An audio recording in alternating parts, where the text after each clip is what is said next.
21-ci əsrdir, cəmaət Marsda koloniya düzəldir. Biz hələ bu pləkanı necə edəcəyimizi bilmirik. Uzun illər öncə təmin edilmiş bir interyerə biz rekonstruksiya adı ilə dəvət ediliriksə, orada düzgün təhlillər aparaq. Aboyun arxasında qalan divar hörgü də ola bilər, alçıpan da ola bilər, beton pərdə də ola bilər. Bu günləri sizi əmin edirəm, Bakı şəhərində 100 binadan 95-ində mərkəzi kodlar binanın səthində, yəni mərtəbəsində problemlidir. Profesional santexnik olmaq borcunuz deyil və ya elektrik olmaq borcunuz deyil. Siz bunun sadəcə olaraq müəyyən normativlərini bilsəz kifayət edir. Radiatorların kollektoru ayrı olsa yaxşı olar. İsti döşəməninki ayrı olsa yaxşı olar. Hər bir kollektorun altında trap olsa yaxşı olar.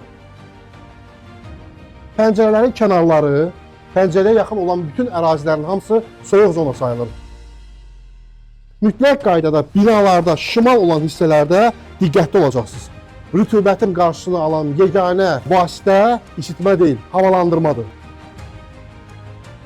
Mənzilin şimal tərəfində olan otaqlar mütləq qaydada havalandırılmalıdır. Alçıpanın qıraqdan məsafələri 5 sm-dır, 8 sm-dır. Məsafəni göstəririk, spotların yerlərini göstəririk, çılçırağın yerini göstəririk. Hamısının ölçüləri verilir və burada bir dənə tıqqı eləyəndə nə yansın, onu da göstərirəm.